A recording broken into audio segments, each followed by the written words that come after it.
आज finance business के system के बारे में बात करने वाले हो और ये फाइनेंस बिजनेस कौन से होंगे जिसके लिए आज का वीडियो भयंकर इंपॉर्टेंट है। सबसे पहला एनबीएफसी है, दूसरा निधि कंपनी, तीसरा माइक्रो फाइनेंस कंपनी, चौथा साहूकारी बिजनेस और पांचवा बीएसए का भी जो बिजनेस करते हैं, जो लोन सोर्सिंग का बिजनेस करते हैं, उनके लिए बहुत ज्यादा इंपॉर्टेंट है। मैं आपको बता दूं कि अगर आप फाइनेंस का बिजनेस कर रहे हो किसी भी तरीके से और आप 2 दिन के लिए भी अपना बिजनेस छोड़कर नहीं जा पाते और वहां पर दिल में डर लगता है कि क्या होने वाला है, तो फिर आप ट्रैप में फंस चुके हो। ऐसा ट्रैप जो कि एक नौकरी जैसा है और जिसमें आप फंस के रह जाने वाले हो क्योंकि आपका सिस्टम बराबर बना ही नहीं है। दोस्तों, मैं दीपंकर समझदार, चार्टर्ड अकाउंटेंट, आपका दोस्त और बिजनेस ग्रोथ एसोसिएट, फाइनेंस और बिजनेस में आपको जबरदस्त आगे ले जाने के लिए आया हूं। और एक खास बात बता दूं कि 18 जनवरी 2026 को हमारा प्रोग्राम आ रहा है मुंबई में, और मुंबई के इस प्रोग्राम में आपको सीखने मिलेगा कि व्यापार किस तरीके से जबरदस्त तरीके से बढ़ाते हैं फाइनेंस बिजनेस का, और उसके सारे टेक्निक सिखाएंगे।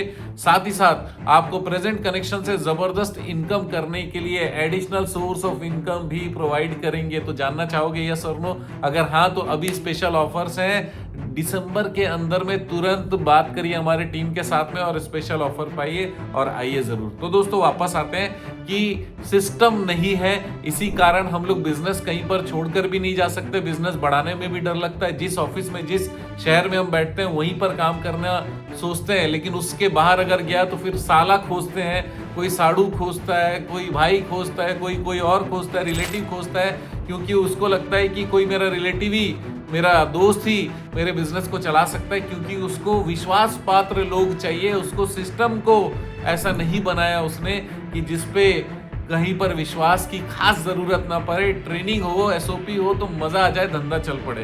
तो फिर खास बातें क्या है सिस्टम ओरिएंटेड फाइनेंस बिजनेस की जो जबरदस्त प्रॉफिट दे?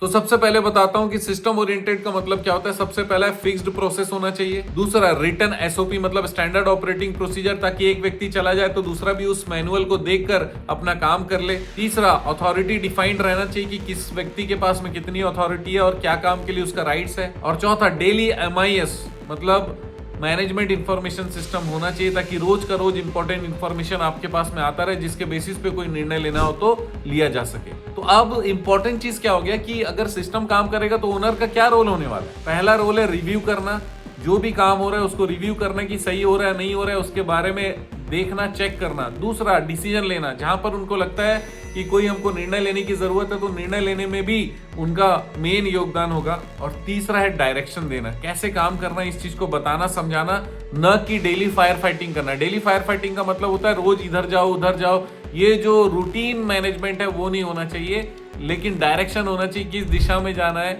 तो फिर सामने वाला पूरा टीम आपका उसी दिशा में काम करेगा जैसा आप डायरेक्ट करो।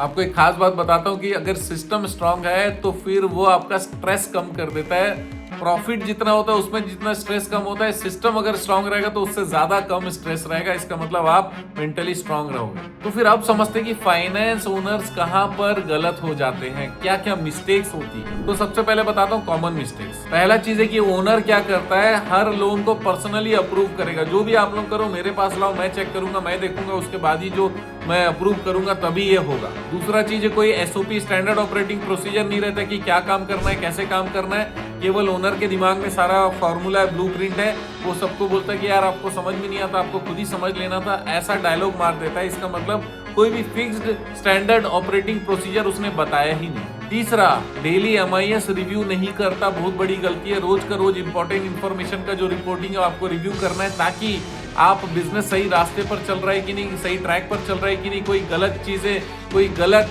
फिगर्स, उसमें कोई गलत तरीके की रिपोर्टिंग आ गई है कि जिसको हम लोग को सुधारने का जरूरत है, तो ये आपको रिव्यू करना जरूरी है, जो नहीं करते बहुत सारे लोग। और चौथा प्रॉब्लम ये है, मिस्टेक ये है कि बहुत सारे डिसीजन फोन कॉल पे ले लेते हैं। कोई डेटा देखते नहीं, कोई एनालिसिस करते नहीं, कोई वेरिफिकेशन करते नहीं, बस कुछ पता चला उसके बेसिस पे डिसीजन ले लिया। किसी ने किसी की चुगली कर दी, उसको निकाल दिया, कुछ भी ऐसा करते रहते हैं, लेकिन एक्चुअल चीजों को वेरीफाई करने का तकलीफ नहीं कर पाते। तो फिर रियलिटी क्या है, अगर ओनर डिपेंडेंट बिजनेस है, मतलब बिजनेस ओनर के ऊपर डिपेंडेंट है, तो फिर बिजनेस कभी स्केल नहीं करेगा, मतलब बहुत सारे ब्रांचेस नहीं खोलेगा, बड़ा नहीं होगा, ज्यादा बड़ा करने में डर लगेगा, इसीलिए ओनर डिपेंडेंट बिजनेस नहीं होना चाहिए, क्योंकि absence of owner is equal to business breakdown हो जाएगा अगर सिस्टम नहीं है तो दोस्तों फाइनेंस बिजनेस में 4 इंपॉर्टेंट सिस्टम अब बताने वाला। सबसे पहला सिस्टम है क्रेडिट अप्रूवल सिस्टम। क्या? Credit approval system. तो इसमें क्या क्या चीजें करनी होगी? क्लियर डेलीगेशन मैट्रिक्स, मतलब कौन सा व्यक्ति कौन सा काम करेगा, किसको कौन सा काम दिया जाए, ये क्लियर रहना चाहिए। दूसरा चीज है डिफाइंड लिमिट्स होना चाहिए, किस व्यक्ति के पास कितने अमाउंट का सैंक्शन करने का या काम करने का अधिकार है वो रहना चाहिए। तीसरा इंपॉर्टेंट चीज है मेकर चेकर कंसेप्ट होना चाहिए, अगर किसी ने डॉक्यूमेंट बनाया तो दूसरा वेरीफाई करना चाहिए, मतलब एक के काम को दूसरा वेरीफाई करता है तो मेकर चेकर कंसेप्ट कहा जाता है, वो होना चाहिए।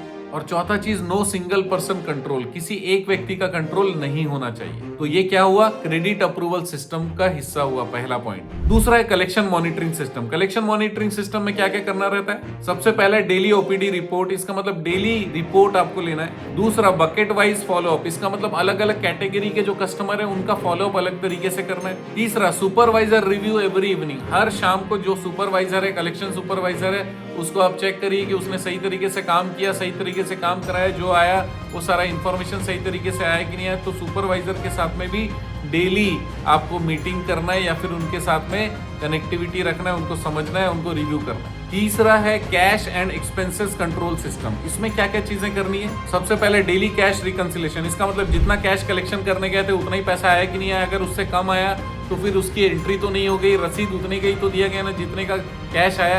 ये सारी चीजें रोज का रोज चेक कर लेना, रिकंसाइल करना। दूसरा चीज है एक्सपेंसेस अप्रूवल का लिमिट्स भी क्लियर रहना चाहिए, लेवल्स क्लियर रहना चाहिए। और तीसरा वर्बल एक्सपेंसेस अप्रूवल नहीं होना चाहिए, किसी ने अगर बोला कि मुझे ये चाहिए तुरंत नहीं दे देना है, जब तक के पेपर वर्क या जो भी सिस्टम है, मेल हो, व्हाट्सएप हो, जिसके थ्रू आप काम कर रहे हो, जिस सॉफ्टवेयर के थ्रू काम कर रहे हो, उसके जरिए इनिशिएट नहीं होगा, तब तक के पैसे नहीं देना है। अब चौथा सिस्टम है MIS एंड रिव्यू सिस्टम, बहुत इंपॉर्टेंट है। इसमें सबसे पहला डेली डैशबोर्ड आपको चेक करना है, जिसमें डिसबर्समेंट, कलेक्शन, ओवरड्यूज और कैश पोजीशन चेक करना है। और इसके अलावा वीकली रिव्यू भी आपको करना रहे। तो दोस्तों सिस्टम बहुत इंपॉर्टेंट है। सिस्टम होने से क्या फायदा होता है? सबसे पहले चीज फ्रॉड कम होता है, दूसरा ट्रांसपेरेंसी ज्यादा रहता है, तीसरा जो भी लोग उसमें आते हैं उनको काम करने में आसानी हो जाती है, और सिस्टम आपको भी कॉन्फिडेंस देता है, आपके कस्टमर को भी कॉन्फिडेंस देता है कि हमारे साथ कभी चीट या गलत नहीं होगा। तो फिर अगर आप चाहते हो कि आपका फाइनेंस बिजनेस सिस्टमेटिक तरीके से नेक्स्ट लेवल पर जाए, तो फिर आपको वो सारी चीजें करनी जो यहाँ पर लिखी है। और जैसे मैंने कहा, मुंबई में जरूर आइए मैक्सिमम बेनिफिट लेने के लिए, ज्यादा से ज्यादा पैसे कमाने के लिए, सिस्टमेटिक हो जाने के लिए। आप जानते हैं हमारा मिशन है हमेशा आप लोगों की मदद करना और समय पर सारी जानकारी देना। तो बने रहेगा हमारे साथ, वीडियो को शेयर जरूर करिएगा। आपका दिन जबरदस्त और शुभ हो।